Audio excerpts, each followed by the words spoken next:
The Knicks postgame show is presented by Tri-State Audi. Visit your Tri-State area Audi dealer today. 100 apiece about 2 minutes ago. Julius Randle ties a career high with his 8th. Knicks up 3. Cleveland down 2. Last chance. Donovan Mitchell. Great deed by Isaiah Hartenstein. It comes out to Evan Mobley for the tie. No. And the Knicks prevail, snapping their 4-game losing streak as they beat the Cavs tonight 105-103. Great to have you with us from our Delta MSG studios. Bill Pito along with Monica McNutt. This is the type of game that the Knicks, especially on their home floor, have not been able to hold on and win. But tonight, Monica, a different story. Absolutely. The sense of urgency and the commitment that this team needed. We talked about it both at halftime and in our third quarter hit. Julius Randle set the tempo in terms of the level of commitment to winning and finding a way at all costs. Obviously, he had a monster night, but truly he set the tone against the Cleveland Cavaliers squad that is stout defensively and has plenty of fire offensively. Randle with 36 points. I mentioned he tied a career high with 8 made threes. He had 17 points in the first quarter. Monica, let's go over that final sequence again, because the Cavs with Donovan Mitchell, that's a guy they want to have the ball, right? Absolutely. Down 2, here we go. Yeah, so Donovan immediately calls for the switch. He gets Julius Randle on him, which is a mismatch in terms of guarding positions. Quentin Grimes originally was there to guard him.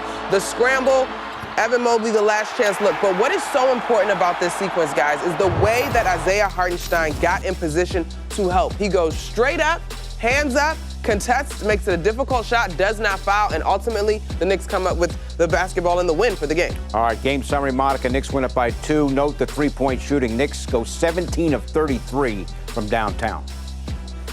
We're now joined by Isaiah Hartenstein. Isaiah, congratulations on the win. Tell us about the team's defense down the stretch and specifically your defense down the stretch. I think we just did a better job communicating. I mean, I think there was still some breakdowns. I mean, they had some offensive rebounds, but I think at the end we did a good job finishing and a good job communicating as a team and playing team defense. Obviously, Hart, you guys have hit a little bit of a rough stretch. Describe the urgency in terms of getting this win and protecting home court tonight. We really needed it. I mean, I think it was like 4 games in a row where we weren't playing our best basketball, especially defensively. Mitch was out, and so I think just me and Jericho just got to step it up, and I think we did a good job doing that tonight. You definitely did, Hart. 22 minutes tonight. You mentioned the absence of Mitch, but let's go back to the final play because, I mean, they would say how to contest a shot in the league without fouling. Yeah. You gave me verticality. You went straight up. What was going through your mind when you saw Julius have to switch out and guard Donovan? Just helping. I mean, Tibbs talks a lot about verticality, and so I was just trying to make sure I made a play and I didn't foul at the same time. Make a tough shot, and if he made it, we're going to live with it, but he missed it, and so we're just happy with that. Isaiah, hey, thank you so much for joining us, and congrats on the win. Thank you. Congratulations, yeah.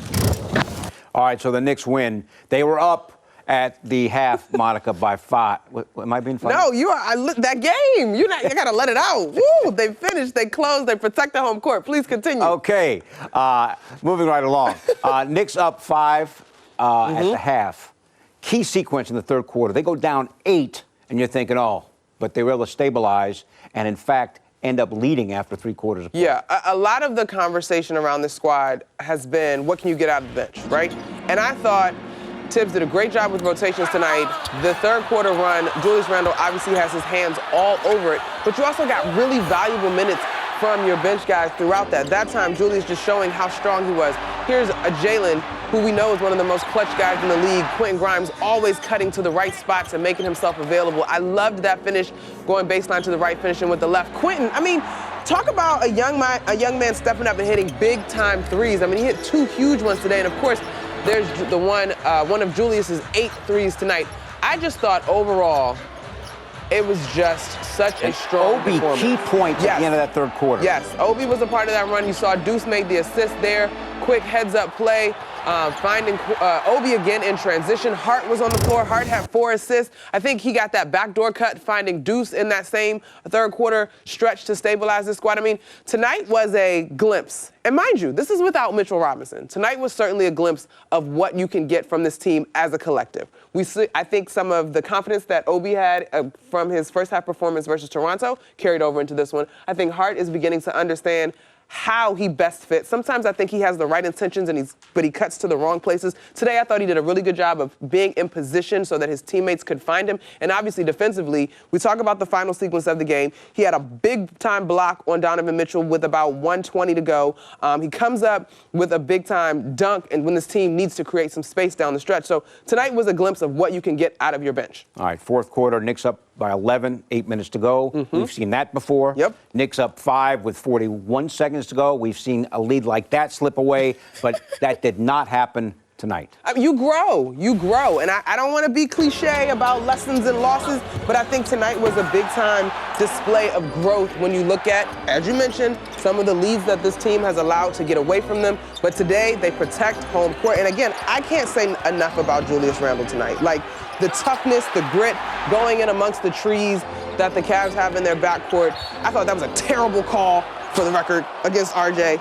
But overall, I thought this team had the right kind of identity that is required to get a gritty win and protect home. All right, Mobley with a chance to force overtime. Knicks hold on to win. A dramatic win for Tom Thibodeau's bunch, and look who it is. Magic. Wally Zerbiak, fresh from the MSG Radio Network.